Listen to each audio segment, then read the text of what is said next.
Man is mortal. মানুষ মাত্রই ভুল করে। আমরা ইয়ার্কির ছলে বলি, আসলে ইংরেজিতে তো সঠিক না। তো আসল কথাটা হলো ভুল। ৩টি অক্ষরের এই ছোট্ট শব্দটা আপনার আমার কারো জীবন একবারে থামিয়ে দিতে পারে, অথবা আবার কারো জীবন নতুন করে বাঁচারও সুযোগ করে দিতে পারে। যেমন আপনি আমি যে কোনো একটা ভুল হলেই সাধারণত কি বলি, ইস! এই ভুলটার জন্যই না আমার সব গেল। এই ভুলের কারণে চাকরিটা গেল। এই ভুলটা করলাম পরীক্ষার হলে রেজাল্টটা খারাপ হলো। এই ভুলটা করলাম, আমার বিশাল একটা ক্ষতি হয়ে গেল। কিন্তু যদি আমরা উল্টাভাবে ভাবি, আসলে এই ভুল হতে পারে আপনার আমার জন্য কোনো পজিটিভ কিছু নিয়ে আসবে। একটা ভুল হলে সেখান থেকে আমরা সাধারণত ২ টি জিনিস পাই।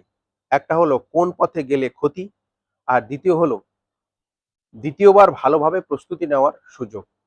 তাই ভুলকে আমরা অভিশাপ না ভেবে যদি ভাবি যে না, এই ভুলটা দিয়েই হয়তো আমার সামনের জীবনে আরো ভালো কিছু অপেক্ষা করতেছে।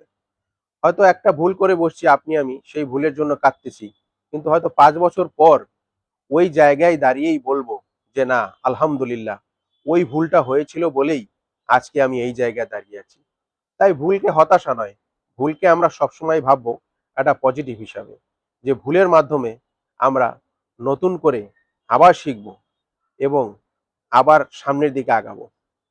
এই ভুল, যখন একটা ভুল করব, সেই ভুলটাকে হতাশা না করে সেটাকে বানাবো আমরা অভিজ্ঞতা। আবার অভিজ্ঞতাটাকে আমরা বানাবো সাহস। আর সাহস দিয়েই আমরা পরবর্তী সামনের দিকে আগাবো। অর্থাৎ ভুল কখনোই অভিশাপ নয়। ভুল আপনার আমার জন্য নিশ্চয়ই পজিটিভ কিছু নিয়ে আছে। আর যে মানুষ কখনো ভুল করে না, সে কিন্তু সাধারণত নতুন কিছু করার চেষ্টাও করে না বা করার সাহসও করে না। সুতরাং যে মানুষ যত ভুল করবে, সে মানুষ তত শিখবে এবং ভালোভাবে প্রস্তুতি নিয়ে আরো সামনের দিকে আগাবে।